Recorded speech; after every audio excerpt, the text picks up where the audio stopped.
Manuel, podemos começar?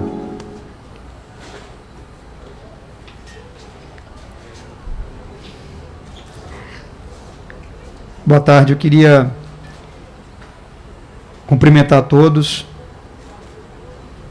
Estou aqui acompanhado do nosso prefeito eleito da cidade de Salvador, Bruno Reis, do secretário de saúde do município, Leonardo Prates, e nós temos alguns comunicados importantes a fazer para a cidade do Salvador a partir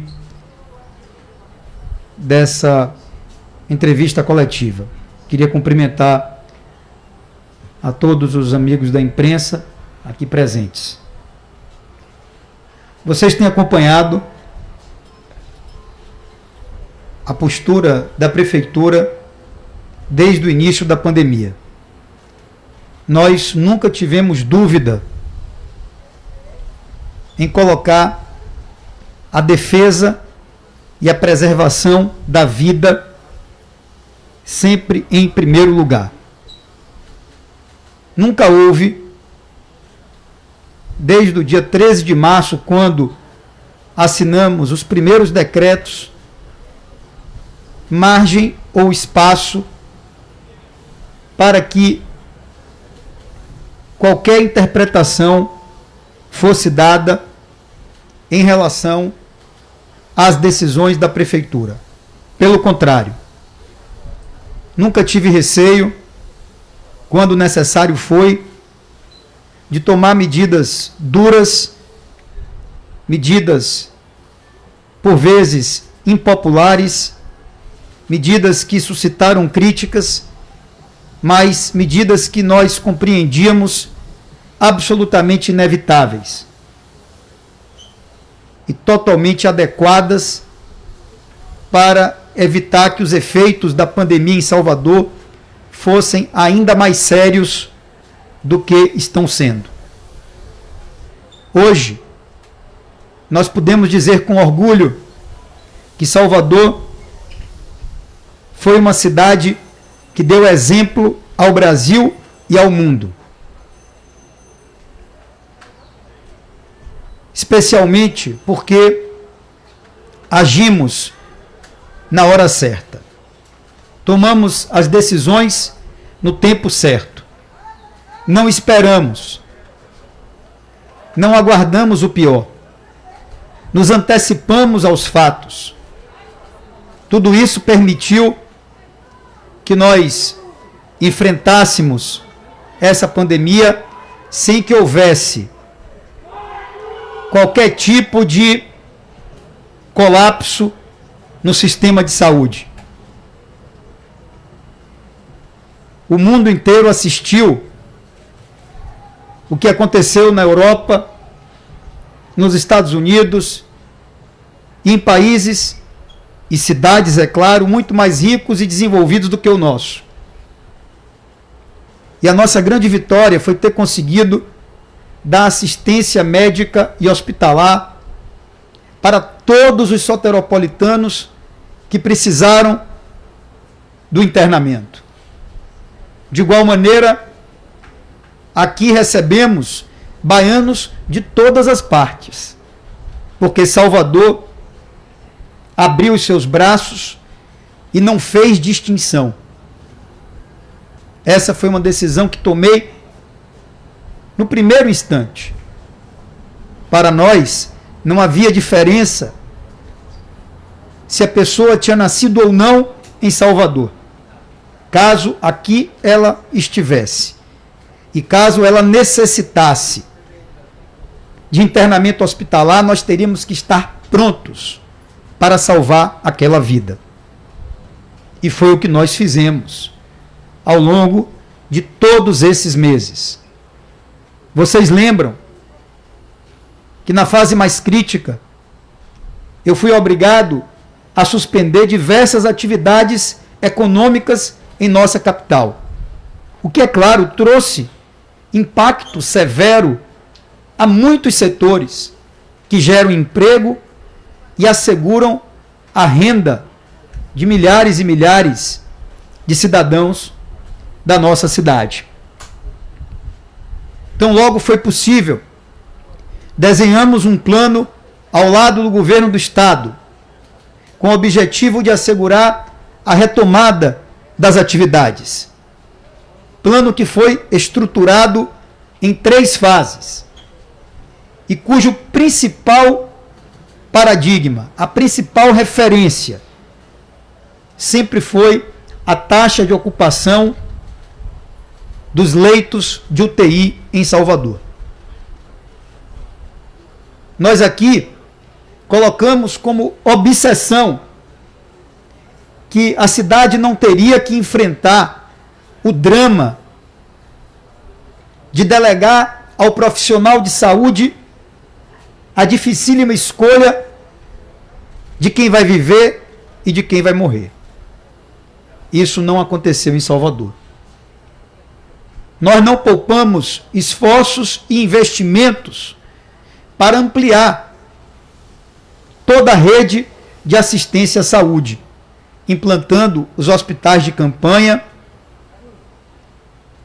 tendo êxito na oferta de respiradores e leitos de terapia intensiva e fazendo todo um trabalho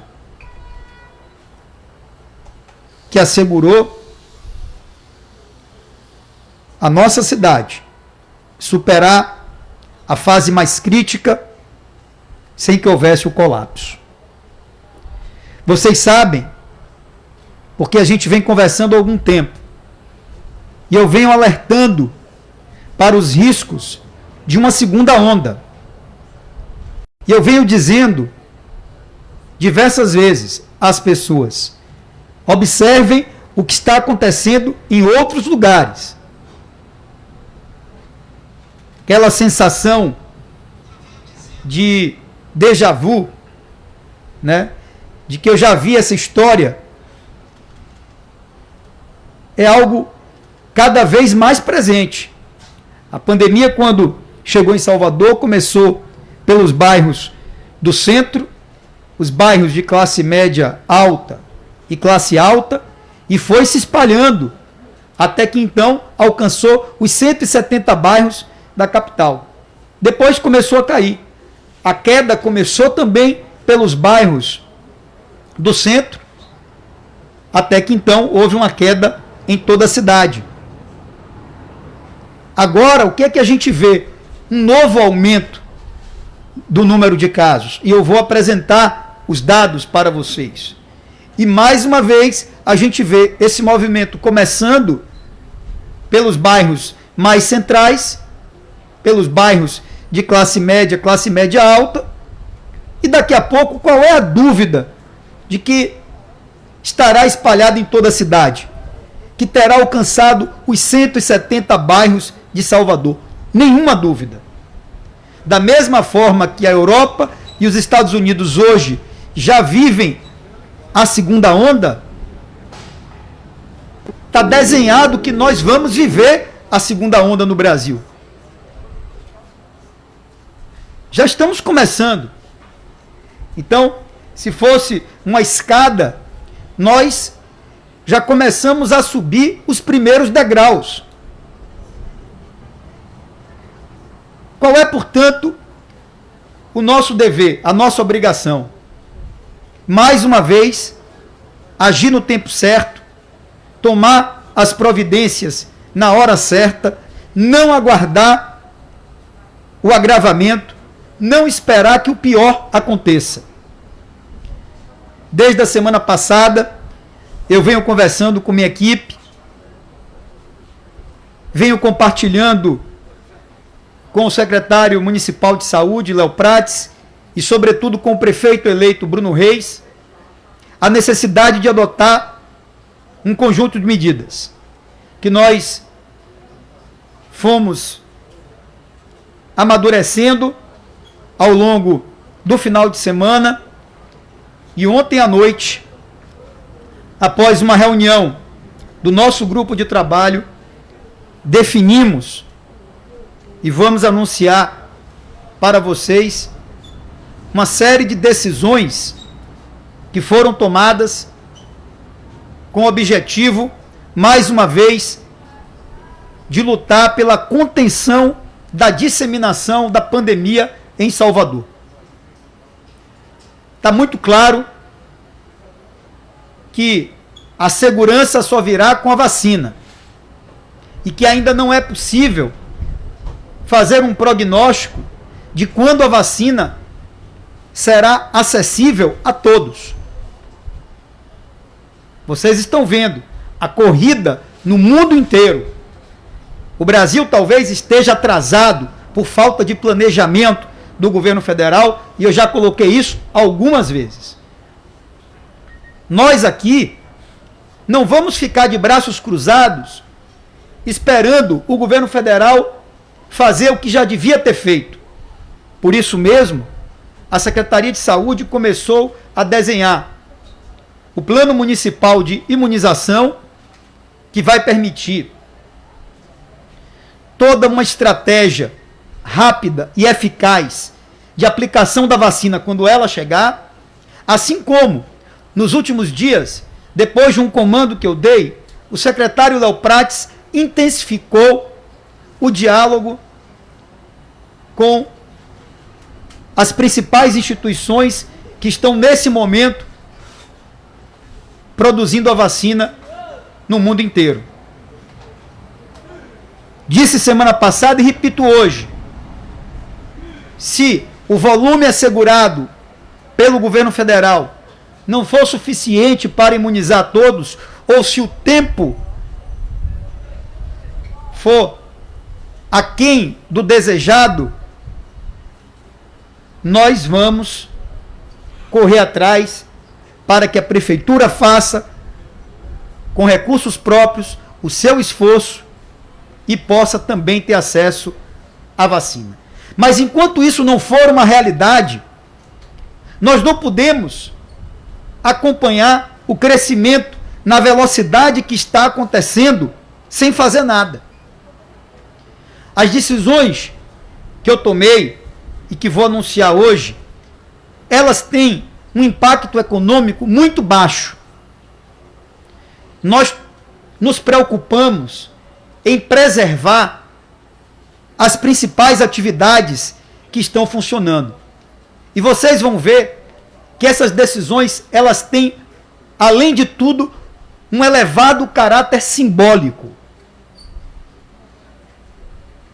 O objetivo é esse: é mostrar à população que o bicho está começando a pegar de novo, que a coisa está voltando a ficar feia e que cada um precisa fazer sua parte.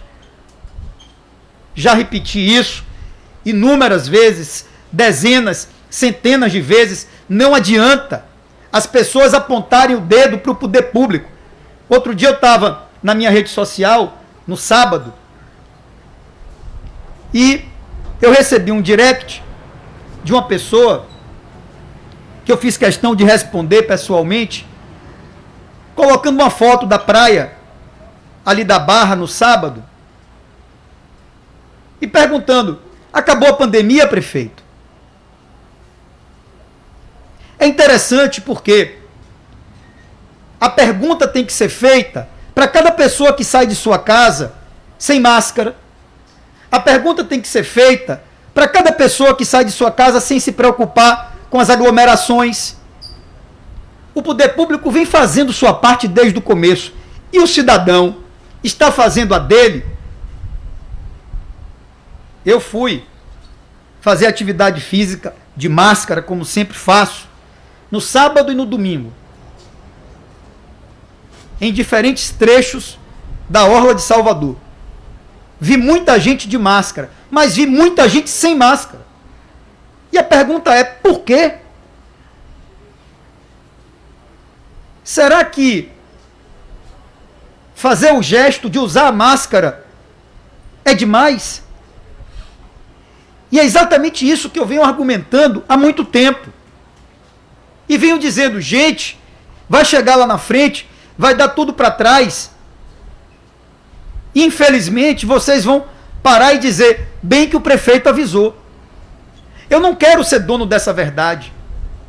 Pelo contrário, eu quero ser contrariado na minha previsão mais pessimista. Quero que o cenário seja muito melhor do que aquele que nós estamos nos preparando para enfrentar. Mas isso não depende apenas da prefeitura, do governo, das autoridades. Isso depende de cada um. Nesse sentido, eu trouxe aqui alguns dados para ilustrar a vocês. O que interessa aqui nesse gráfico é o final dele, onde vocês podem ver que nas últimas semanas há uma alteração das barras desse gráfico. Elas são cada vez maiores, o que demonstra o crescimento a partir desse fator que é a data do início do sintoma. Esse não é um dado oficial, é um dado interno nosso, mas que é ilustrativo para mostrar que está tendo crescimento. Aí a gente vai para os números. Os casos confirmados em Salvador. Chegou no momento que a gente estava tendo ali uma média por dia de 150 a 160 casos. Bota aí 160 casos. Hoje, nós voltamos para quase 400 casos por dia confirmados em Salvador. Ou seja, mais uma vez, está aqui a prova do aumento. Quando a gente olha a taxa de ocupação, aqui nós temos a média móvel, que é a comparação dos últimos 14 dias com os últimos 7 dias. Aqui é a taxa de ocupação dos leitos de UTI. Vocês podem ver que na 48ª semana epidemiológica teve um aumento de 6%. Na 49ª de 10%. Na 50ª de 11%. Ou seja, está havendo também um rebatimento do aumento do número de casos na taxa de ocupação dos leitos de UTI. Que dia chegou a bater, Léo? Hoje chegou a bater 77. Nós estamos aqui com esse dado, vocês estão vendo, da taxa de UTI em 70%. Mas Léo acaba de me informar que hoje chegou a bater em 77% de ocupação dos leitos de UTI. Os leitos clínicos, a ocupação está em 81%. Ou seja, chegamos a patamares altamente elevados. Hoje, nós acordamos com 27 pacientes nas UPAs, aguardando regulação para leitos de Covid. Ou seja, um número muito alto. O final de semana foi um final de semana tenso. Que eu conversei muito com o Léo, a gente acompanhou esse trabalho de regulação de perto, mas foi um final de semana muito tenso. Aquela correria, aquele esforço para garantir a distribuição dos pacientes e não haver superlotação nas UPAs da nossa cidade. Vejam, portanto, que esse dado já atualizado coloca a taxa de ocupação de UTI em 77%. Espero que a gente possa fechar o dia um pouco melhor, mas é um número muito preocupante, assim como os leitos clínicos em 81%. Diante desse quadro, eu gostaria de anunciar um conjunto de medidas.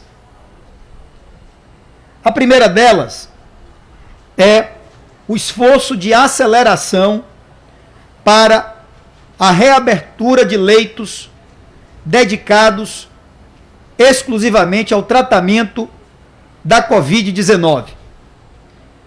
E temos esse cronograma desenhado até o dia 20 de dezembro. Abertura de 10 novos leitos no Hospital Municipal, 10 novos leitos no Hospital Salvador e 20 novos leitos no Hospital Sagrada Família, totalizando 40 novos leitos que nós vamos disponibilizar até o dia 20 de dezembro. Temos conversado com o governo do estado, que também está disposto a fazer o esforço de reabertura de leitos específicos para a Covid, e o nosso objetivo é que até o fim do ano, portanto, até a virada do ano, a gente volte a ter o mesmo número de leitos que tivemos no auge da pandemia. Ok? Então, aqueles leitos que foram desmobilizados ou que foram convertidos para outras comorbidades, nós vamos, não necessariamente através das mesmas ferramentas, porque eu lembro a vocês que a gente montou o hospital de campanha do Etnowild com a tenda 1 e a tenda 2. Nós não estamos nesse momento considerando esse hospital de campanha, nós estamos trabalhando para, através do Sagrada Família e do Salvador, a gente ampliar em relação ao que tínhamos antes, de maneira que a gente possa recompor o mesmo número de leitos do momento mais crítico da pandemia em Salvador. Esse será o esforço e é o compromisso da prefeitura. É claro que o governo tem que fazer o esforço dele, mas eu estimo que também o fará. E aí, se vocês me perguntarem, prefeito, como a velocidade está crescendo muito rápido, e como a gente já vê problemas acontecerem no interior, cidades que não têm mais leito para internar pacientes, então, essas cidades que não têm leito, vão mandar o paciente para onde? Para Salvador. Então, a estratégia única não pode ser a estratégia de abertura de leitos. Vai ter que ser também a estratégia de segurar a velocidade de transmissão, de segurar o ritmo do contágio da doença em Salvador. E aí nós vamos adotar algumas medidas, repito, todas elas de baixo impacto econômico. Calculamos de maneira muito pensada e refletida, a fim de que tenhamos a menor repercussão e impacto possível. Estamos vivendo um momento de fim de ano, um momento onde o comércio se aquece. Então, agora, por exemplo, fechar shoppings ou lojas não seria uma coisa razoável. Então, nós não estamos cogitando ainda ações desse nível, mas, como eu disse, nada está descartado. Porque, em primeiro lugar, virá o cuidado com a saúde pública, com a vida das pessoas. Então, nesse sentido, eu gostaria de anunciar que nós vamos entrar com ações nos bairros do Rio Vermelho e de Itapuã, fazendo fechamento de bares e restaurantes de sexta a domingo a partir das 17 horas.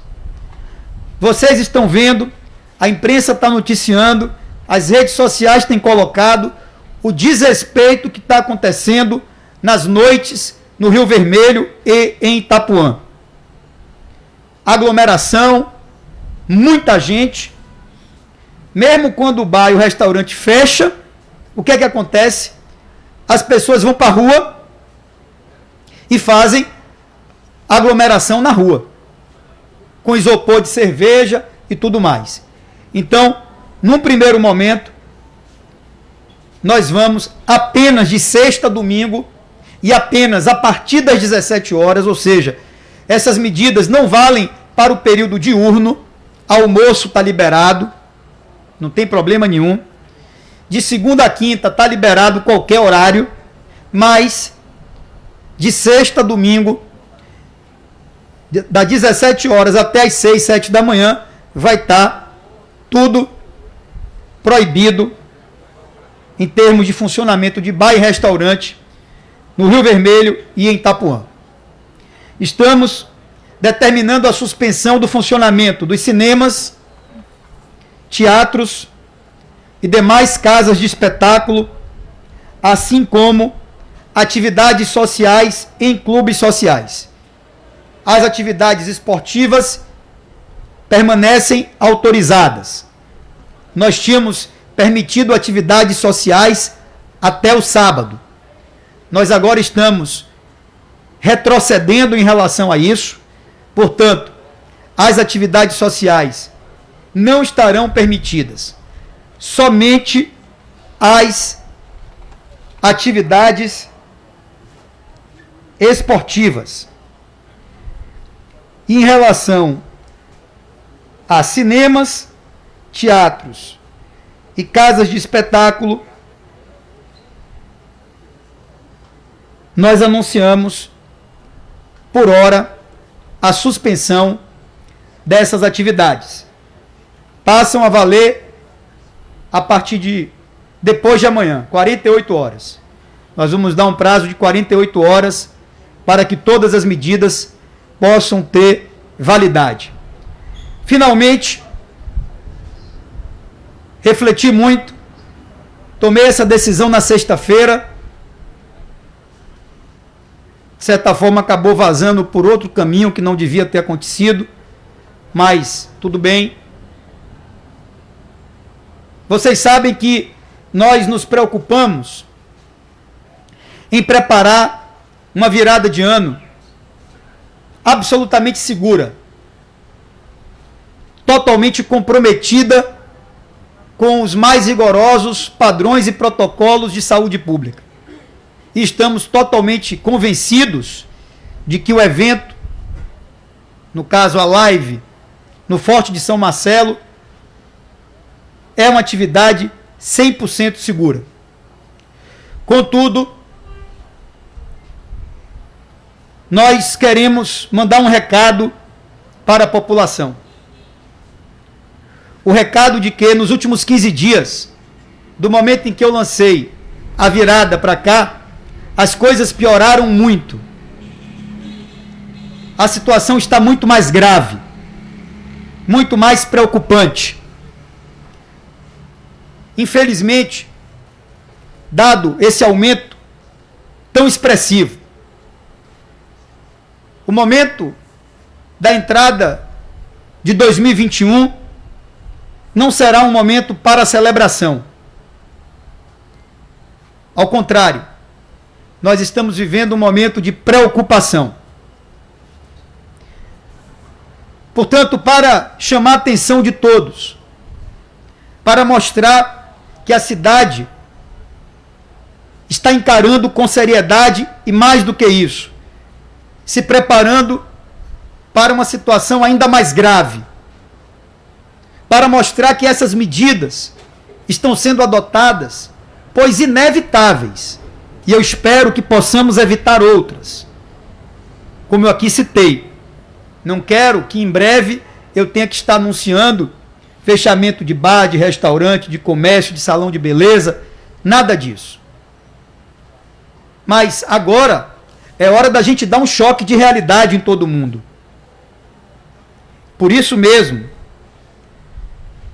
pela preocupação que temos com o que pode haver de agravamento para os próximos dias, eu queria comunicar duas decisões que tomei ainda no final da semana passada e que ajustei com minha equipe no final de semana. Nós vamos suspender a live da virada e vamos fazer a interdição da barra no dia 31, de maneira a evitar todo e qualquer tipo de aglomeração na orla da barra, como tradicionalmente já acontece. Mesmo quando não tem festa, muita gente vai para lá. Esse ano não dá. Esse ano a gente tem que pedir às pessoas que se organizem para ficar em casa, com suas famílias, com seus amigos. A queima de fogos vai acontecer em toda a cidade, isso está mantido, em lugares não identificados e não anunciados, exatamente para que não haja aglomeração. No entanto, que pelo menos através da beleza dos fogos, a gente possa ter um momento de comemoração íntima e familiar dessa virada de ano. No entanto, decidimos pela suspensão do evento da virada, da live da virada, assim como também pela decisão de fisicamente interditar a barra no dia 31, para que não hajam aglomerações, para que não se forme uma multidão na orla da nossa cidade. Quero informar vocês que essa decisão não traz nenhum prejuízo.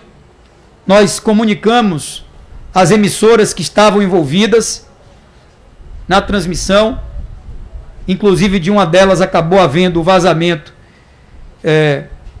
que nos pegou de surpresa hoje pela manhã, porque o anúncio só seria feito na tarde de hoje. Da mesma forma, comunicamos aos patrocinadores, portanto, não há nenhum prejuízo para a cidade. Penso eu que essa é uma medida necessária para que todos fiquem atentos para o quanto a situação se agravou nos últimos 15 dias, para o risco que estamos correndo dessa segunda onda ser ainda pior do que a primeira. Daí porque a gente sabe que a cidade não vai perder a tradição da sua virada apenas esse ano. Em função da pandemia, a decisão está tomada, mas se Deus quiser, no próximo ano, já com vacina e com imunização, vamos voltar a ter a oportunidade de fazer o festival e todos os eventos que marcam o verão de Salvador, inclusive o nosso carnaval. Dito isso, estou à disposição para perguntas.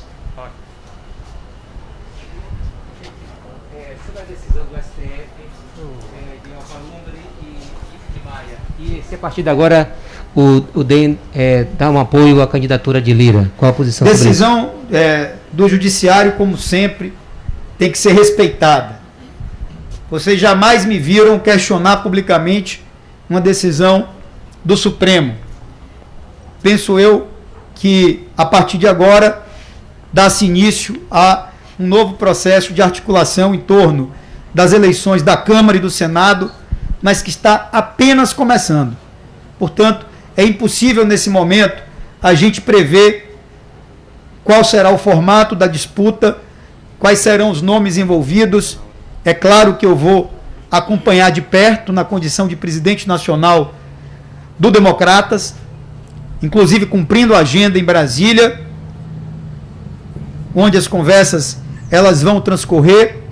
Então a gente começa a tratar desse assunto a partir de agora e tenha certeza que o Democratas procurará se posicionar em respeito ao Brasil para assegurar que à frente da Câmara e do Senado tenhamos presidentes que assegurem a independência do poder, que garantam o equilíbrio das forças políticas e, mais do que isso, a preservação da democracia como um princípio fundamental. Isso para a gente é o mais importante. A democracia é um valor inegociável. Qualquer decisão que tomemos na Câmara e no Senado será feita com esse objetivo: pensar o que é melhor para a democracia do Brasil. Na hora certa vocês vão saber qual será a nossa posição. Prefeito, boa tarde. Na semana passada o senhor se reuniu com o prefeito de Conquista, o Rezen Guzmão, que acabou testando positivo para a Covid. Queria saber se o senhor realizou algum teste nesse sentido. Eu realizei teste semana passada, estive aqui com o prefeito à distância na quinta-feira e já tenho outro teste programado para essa semana. Praticamente estou fazendo teste toda semana, como o Bruno também, Léo também. Semana passada todo mundo fez teste aqui na prefeitura, tá certo? Essa semana já estava programado e agora a gente está fazendo teste praticamente toda semana. Tenha certeza que se tem alguém que não vai colocar ninguém em risco, sou eu. Se tiver alguma chance de ter a Covid, de ter um teste positivo, o primeiro a se isolar serei eu, tenho certeza disso. Prefeito, uma pergunta sobre a pandemia. Como é que você tem visto esse problema das escolas? Porque no mundo todo as escolas voltaram a funcionar. Não dá para falar em escola agora, gente. Vamos ter paciência. Não dá para falar em escola agora, certo? Eu acho que mais cedo ou mais tarde vai ter que se discutir a educação e a retomada das aulas. Não dá também para você imaginar que vai poder ficar sem aula durante 2 anos. Eu não vejo essa hipótese, tá? Mas não é o momento nesse instante. Então, cada dia a sua agonia, temos já muitas agonias para agora. Não tem sentido a gente estar tratando de educação nesse momento agora, aqui. Estamos tratando com os profissionais, estamos tratando com os técnicos, mas eu não vou ficar especulando, certo? Vocês já sabem que quando for possível, ter uma perspectiva de retorno, assim o faremos. Prefeito, boa tarde. Bom, são duas questões. Uma é, a live foi vendida como uma forma de ajudar as pessoas, a incentivar os soteropolitanos a ficarem em casa. Eu queria que você comentar sobre isso. Sim. Em relação à interdição da barra, vai ser somente a praia, vai ser o calçadão também? Não, o calçadão. Vamos interditar o calçadão, né? A interdição é do calçadão para que não haja aglomeração no calçadão. Com relação à live, a nossa decisão de cancelar não tem nada a ver com o risco de transmissão do coronavírus. Tem a ver com um recado mais duro que eu quero passar para a cidade, para o cidadão. No sentido de que nós estamos tão preocupados com o que pode acontecer que, infelizmente, entendemos que não haverá espaço e ambiente para celebração. Ou seja, em 15 dias a situação mudou muito, nós refletimos bastante e o que era a sensação de celebração está dando lugar à sensação de preocupação. Certo? Por isso, a decisão da prefeitura. Quanto a risco, a live não trazia nenhum risco, pelo contrário, até porque a gente viu no período mais crítico da pandemia, muitas lives aconteceram, certo? Mas essa decisão foi tomada já na semana passada, no final da semana passada, não tinha sido divulgada, mas é em respeito à preocupação do que está por vir, e não do que está acontecendo até agora. A live não traz risco nenhum em si, mas a nossa preocupação de que nesses próximos 20 dias a coisa piore muito é grande. Daí porque é preciso fazer um chamamento às pessoas. Uma das formas é essa. É a prefeitura sacrificar um projeto que ela própria desenvolveu, no qual ela muito apostava, para mostrar que se estamos fazendo isso com um projeto da prefeitura, é porque nada poderá atrapalhar o nosso compromisso de lutar em defesa da saúde pública e da preservação da vida das pessoas. Prefeito, esses decretos que foram anunciados hoje, da suspensão de bares e restaurantes no Rio Vermelho, Itapuã e também cinemas, tem prazo de validade? 15 dias. Prefeito, boa tarde. O senhor falou em suspensão, né, dessa live do Réveillon. Eu gostaria de saber se com essas medidas que o senhor anunciou, se houver uma melhora até lá, a live pode acontecer ou está realmente cancelada? Não, desculpe. Suspensão foi no sentido de cancelamento. Não há como, porque se você olhar para o Forte São Marcelo ali, a gente já tinha começado, inclusive, a pensar nas estruturas. Então, como um evento como esse, por mais que seja apenas para transmissão, ele requer um tempo de preparação, de montagem, etc., a decisão é pelo cancelamento. E em relação à vacina, né, o governo de São Paulo anunciou que no dia 25 de janeiro começará a vacina no estado. Você tem alguma novidade em relação aqui em Salvador? Não tenho ainda porque, veja, a gente está conversando com o governo de São Paulo e com o Butantan, certo? Agora, tem uma coisa aí que precede, né? Que é a liberação da Anvisa. Caso contrário, terá que começar a haver um movimento em direção ao judiciário para que o judiciário libere a vacina, porque ainda não existe nenhuma vacina liberada no Brasil.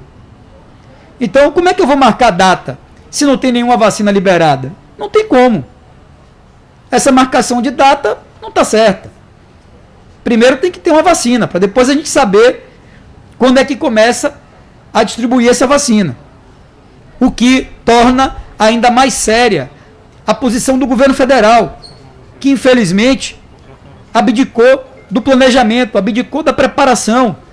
Não há conversa, não há articulação do Ministério da Saúde com os estados e municípios. Isso é gravíssimo. Isso é gravíssimo. Você vê no Reino Unido as pessoas começaram a tomar vacina. Eu tenho amigos que moram lá, brasileiros, que já estão agendados, que são pessoas de mais idade, para a semana que vem tomar vacina. pelo amor de Deus, não é razoável o que está acontecendo no Brasil. Então eu espero que a vacina sendo segura aconteça o quanto antes. Agora, não dá para marcar data, porque ou a Anvisa vai liberar, ou vai ter que se recorrer à justiça, e eu estou disposto à justiça, viu? Tendo vacina para comprar, eu já disse a Léo, nós vamos para a justiça para pedir o direito de comprar vacina. Então, eu não vou poupar nenhum esforço em relação a isso. Se for preciso, vamos à justiça para pedir à justiça que nos conceda o direito de comprar vacina e começar a imunizar as pessoas. Isso é o que precisa ser prioridade zero no Brasil, na frente de qualquer outra coisa. Imagine, se não está tendo, voltando aqui à pergunta de Cristóvão, não tem educação funcionando, risco de suspensão de atividades. Tem alguma coisa mais importante, social e economicamente, do que a vacina? Não, não tem. Mais alguma pergunta? Prefeito, boa tarde. Você falou aí medidas restritivas em Rio Vermelho e Itapuã. Na região do subúrbio ferroviário, já que está acontecendo também aglomerações, de acordo do que foi feito no final de semana, há alguma previsão de alguma medida lá no subúrbio? Olha, vocês sabem e acompanharam como nós agimos no início do ano. A gente começou nessa operação dos bairros, em 2 bairros, e foi ampliando. Teve um momento que a gente, inclusive, suspendeu todas as atividades econômicas de determinados bairros de Salvador. Nós agora estamos tentando ser o quê? Cirúrgicos. Estamos tentando ir ali em intervenções pontuais. Tá certo? Então, o anúncio em relação a Itapuã e ao Rio Vermelho é porque é visível que esses 2 lugares se tornaram ponto de aglomeração permanente nos finais de semana à noite. Então, eu não estou fechando os bairros. A gente só está proibindo funcionamento de bares e restaurantes. E isso vale também para vendedores de cerveja e tal. Não vai poder nada. Nada de comércio informal. Da sexta ao domingo, das 17 horas até às 6 da manhã. Ok? Então, é um começo. Pode ir para o subúrbio? Pode ir para qualquer lugar. Eu espero que não tenha aqui. Eu espero que seja suficiente. Então, nós estamos tomando medidas que, ao meu ver, são exemplares e, eu diria que, espero, tenham um caráter pedagógico. Na hora que eu, inclusive, chego ao ponto de suspender a live da virada de ano, é por quê? Porque eu quero que as pessoas entendam que tudo pode acontecer. E eu espero que nada aconteça. Para nada acontecer, nós vamos precisar o quê? Do comportamento, da colaboração, da participação de cada um. Sem pedir muito, pedindo para usar máscara, pedindo para manter o distanciamento, para higienizar as mãos. Não é pedir muito. Prefeito, voltando à política, o seu partido comanda as 2 casas do Congresso. O DEM deve ter candidato quando nada uma das casas? Vamos decidir isso. É possível? É, mas não tem nada resolvido. Então, vamos ter calma e paciência. Esse assunto vai começar a ser tratado agora. Não tem nenhuma decisão, por enquanto, em torno disso. Ok, gente? Boa tarde a todos. Muito obrigado.